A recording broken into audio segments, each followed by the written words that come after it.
welcome to the Little Duckling Pod. This is episode 0, Ugly Duckling. Since this will be the first ever release of Little Duckling Pod, I'm gonna quickly introduce myself. My name is Jessa and I am a lover girl. And I've always been a lover girl. I carry sentiment with me towards various different people, objects, or even places. And while life didn't necessarily do its best to protect the lover girl bit of me growing up, but what can I say? I'm kind of a stubborn one because here I am, tears after tears, whiskey after whiskey, still a lover girl, and always will be one. Now, other than lover girl, I've never been particularly fond of labels and nicknames. And when I say labels, I'm not talking about relationship labels. I'm talking name-calling labels, such as Ugly Duckling. And Ugly Duckling actually was the first ever nickname or pet name that I've ever gotten in my life. And I'm pretty sure I was only 6 or so, but I still remember the exact moment that name was given to me, followed by sounds of laughter, or should I say mockery.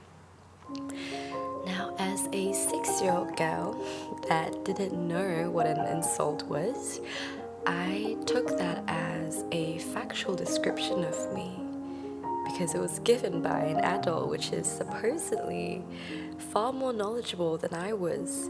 And it didn't help that the original fairy tale story of the Ugly Duckling, which in that story it really was the truth that Ugly Duckling was quote-unquote the ugly one, because it was true that it was the odd one out of a pool of yellow. It was the only grey duckling, and because of that, it must mean that I was also the grey duckling, the ugly duckling of the herd, being my entire world, because as a kid, your entire world is who you're surrounded by, which is your family. And if they are the ones who gave you that name, then it must be true. Then it must have came from somewhere, right? At least 6-year-old me thought that.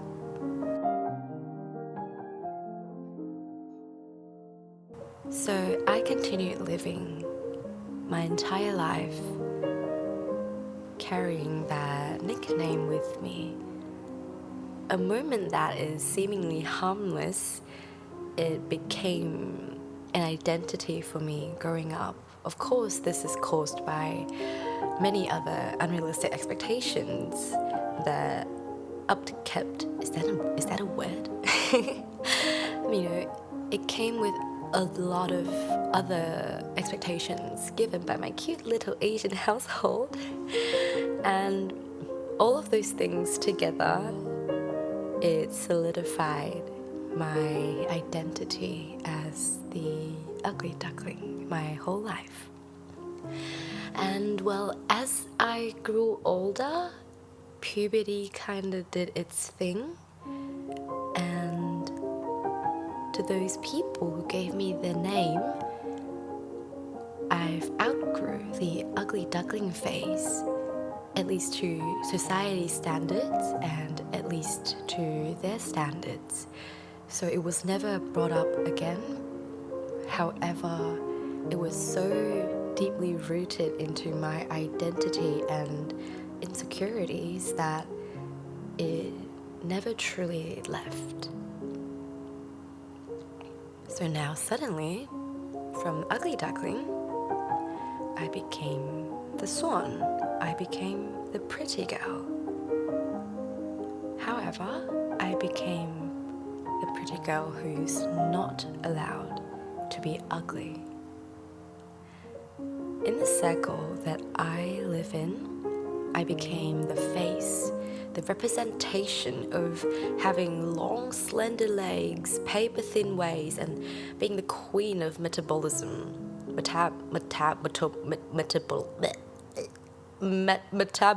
See, I can't even read that word because I'm traumatized. Excuses. Yes, I was literally the queen of metabolism to them. And it kind of caused a really bad,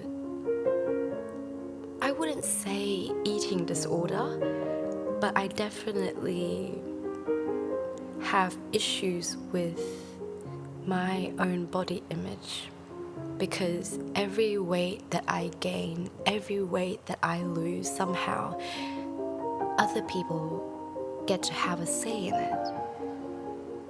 And the scary part of that is that it wasn't something that was easy to, it wasn't a habit that was easy to unlearn, because I could be a strong person today, but those people, those comments came from my childhood, and it will always be attacking a version of myself that never had a shield.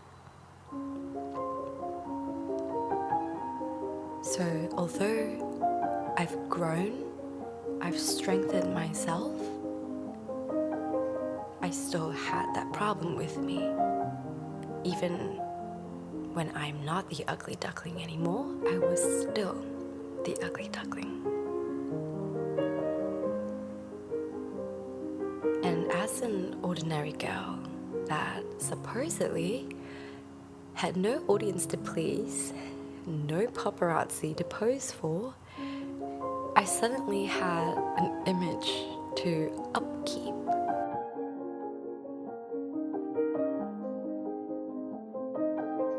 And suddenly, being pretty isn't a truth, it isn't a fact, it just became an image that I now have to use the rest of my life to maintain. I watch how my hair flows, how my skin looks, how my dresses hang on my frame, not for myself, but for someone else. Someone that stayed years back in my life, but every time I look in the mirror, I still see. It was the standards that was set for me before I learned how to make a decision. A standard that is impossible to achieve, a standard that managed to find its way in before I learned how to build a fence to protect myself. It is a standard that keeps me away from ever being fulfilled, one that keeps me from always being a disappointment, and one that keeps me forever under control by the shadows, the people, and myself from the past. Just like that, time after time, my life wasn't mine anymore, and my mind wasn't mine either. I struggled to balance the ridiculous, perfect expectations and my other emotional childhood burdens that at the age of 17, at one point, I was ready to give my life away. And I'm pretty sure I made it halfway out the door at the time, because for the next 3 days that followed, I sustained a crazy high fever and I was as pale as a ghost. It's almost as if I was ready to be put away from this thing called life. And during my sickness, I remember I kept hearing a voice. It was my voice, but it wasn't one that was recognizable at the time. It was a voice of resilience. It had purpose. And from that day on, many years passed, but I've never once forgot what that purpose brought me back to do. A purpose that I promised myself to fulfill, to achieve no matter what. So on behalf of my 17-year-old self, I'm here now to use exactly what once saved me, my voice.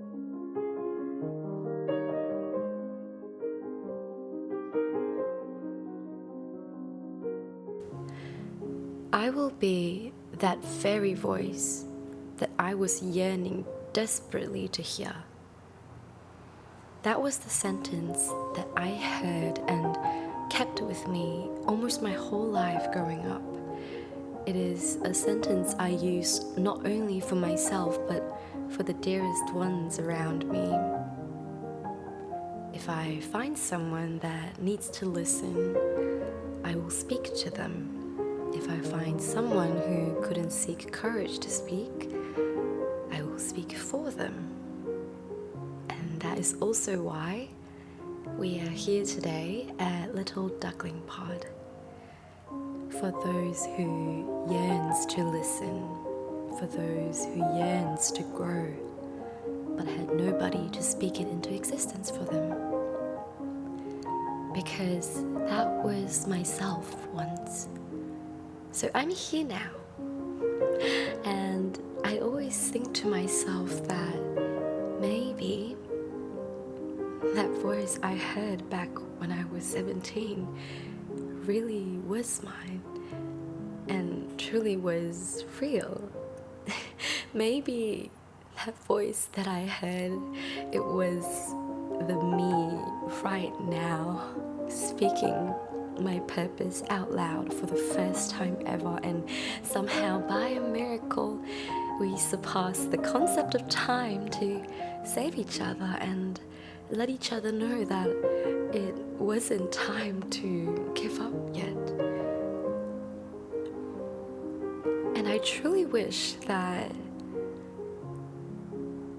I continue to weave through the concept of time to find the people who needed a voice at the right time.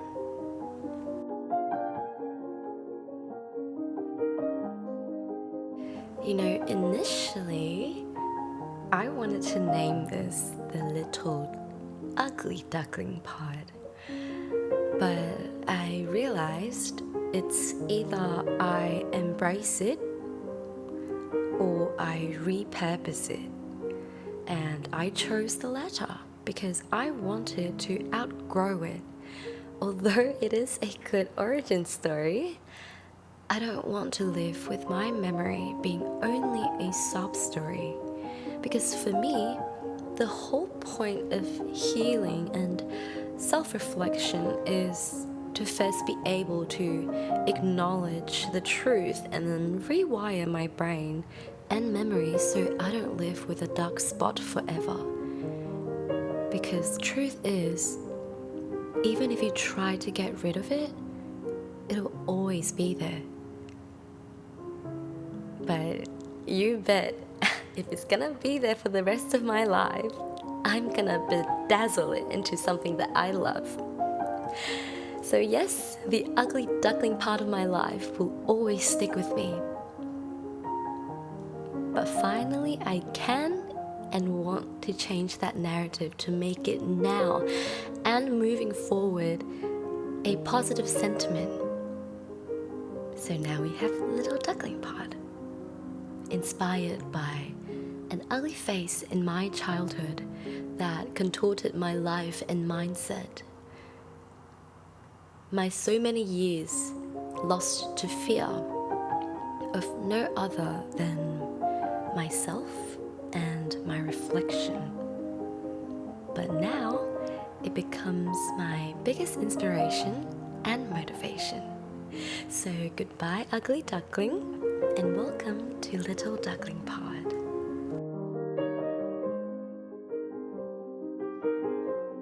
So I'm gonna wrap up for today, and we will officially kick off with the first actual episode of Little Duckling Pod next time, where we dive into juicy, traumatizing topics. So here's what you can expect in the future of Little Duckling Pod. We will be diving into some deep trauma dumping, but hold your quacklings now. We are not gonna be trauma dumping for fun.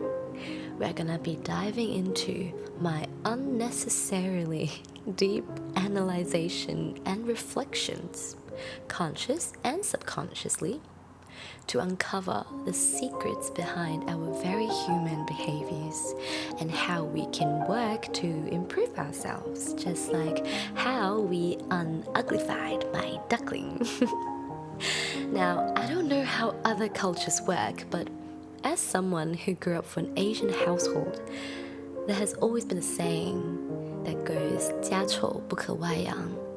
And that means the ugly parts of your home.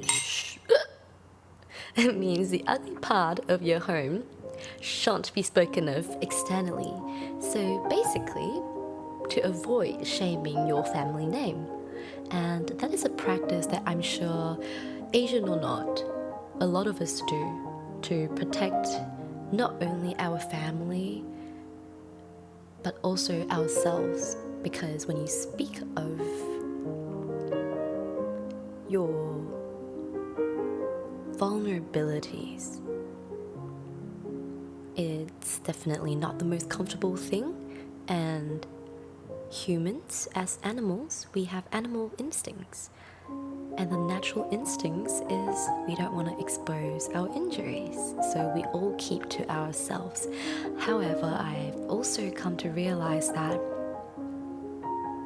it is part of the reason, and it is part of the culprit of making this healing journey and realization journey that much more difficult, because we all thought that we had it worst, even after you consciously learn that there are even more worse things happening outside in the world. Subconsciously it might not register, because we learn subconsciously, we learn by pattern.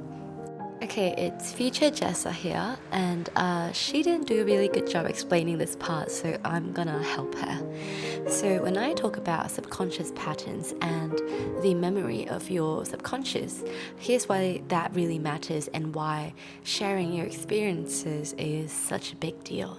So think about it like this. You live inside of yourself.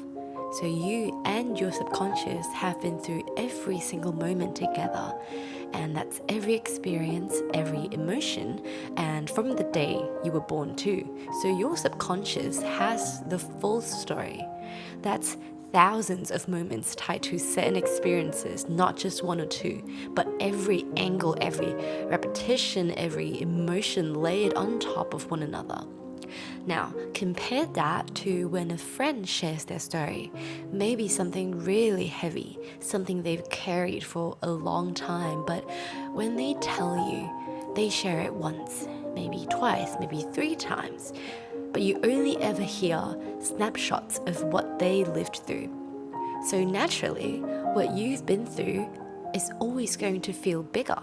not because you're playing the victim, but because your subconscious remembers everything, like every tiny detail of your pain, your fear, your growth, whereas from someone else, you're only getting a condensed version. So it's like almost hearing like the trailer, the trailer instead of living the whole movie. And that's why it's so important that we speak up and share, not just one-on-one, but in larger spaces. Because when it's just you and one other person, your own experiences will always feel heavier. Your subconscious has more data, more memories, more emotional weight attached to them. But when you start hearing many people speak, when a group opens up, I have an ulcer. Oh my gosh, I'm speaking so weird. When a group opens up, something powerful happens. Even if each story individually might feel smaller than your own, but the collective impact is huge because it creates this sense of community and balance, the feeling of, hey, I'm not alone in this. And that feeling is deeply validating. Like it doesn't erase your experiences. Your pain and your story still belongs to you, but it balances out that sense of isolation because suddenly it's not just you carrying it. It's 10 people, 20 people, maybe 100, all with different versions of what you've lived through. And in that space, that weight doesn't disappear, but it becomes shared. And that's where the healing really begins, because that's where your subconscious finally gets permission to heal, because that sense of group validation serves as a release, a support, and a bond. It's like your subconscious finally understands that it is now time and it is now safe to reflect, to feel, to heal, because deep down, there's now this quiet knowing that while you dive inward to face yourself, something or someone is looking out for the physical version of you that still needs to go through the hurdles of daily life. Now, is there anyone actually standing guard for you while you do that inner shadow work? No. But in the same way, there's also no one holding a gun to your head to make sure you feel unsafe enough to avoid working on yourself. At the end of the day, it all comes down to what your subconscious chooses to believe. And that is why I called group validation as a release, because what it really does is release you from that constant stance of being on guard. Like it gives your subconscious permission to breathe, to rest, and to finally look inward, trusting that the world outside isn't out to harm you while you do. And when your subconscious feels safe enough to open up, that's when your subconscious feels safe enough to open up. That's where your that's where your conscious can step in with your learned logic to figure out like what is the next correct step to take. And that is also the part where it becomes fully your responsibility on who you turn out to be. Because if you want to be an avoidant and continue ignoring your emotional baggage, then at this point it is fully on you. And I always say, acknowledgement is the first step to improvement. And you can't work on something you aren't aware of. But once you come into this awareness and choose to avoid it, then that sounds like a you problem, honey. Fucking get on it or go live in a cave and stop being a menace to society, because there can only be one. Okay, I'm gonna pass you back to sweetheart Jessa now. I think it's past my bedtime. I'm getting a bit crazy. Okay, bye.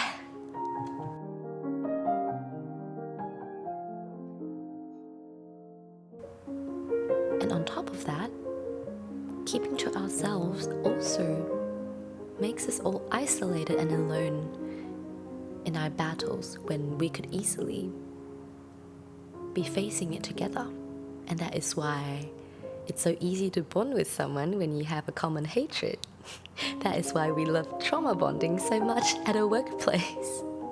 Because life gets so much more easier when you face it together. Because we are humans and we work best in herds. So we share our experiences and we discuss about our experiences. It is not the most comfortable thing because before I decided to make the step of starting Little Duckling Pod, I did struggle with it a little bit because it means I'm putting myself out there, and not just any part of myself, but the most vulnerable bits of myself out there. But then with it, it also comes a good news because, as mentioned earlier, as humans, our instincts is that we never expose our weaknesses. What that also means, by simple math, is that if you're able to put the vulnerable pieces of you out there, usually it means that it's no longer a vulnerable piece of you that still hurts you. It is just a vulnerable piece of memory. So all of that together, and also because of the promise I made to myself at 17, I'm gonna be here to remind you that we can find comfort in each other and that we are not the only ones going through the hell of it. Everybody is going through the hell of it. So yeah, I'm gonna be here to expose all secrets of dirty human world. And I adore it. It is dirty, but that's what makes us human. So hopefully by the end of it, or maybe not the end of it, hopefully along the journey, we will see more happy, healed, individual people in the world. So yeah, that is the Little Duckling Pod, and that is episode 0 for you. Thank you so much for staying. If you're still here, I'm gonna call it a day now. Goodbye.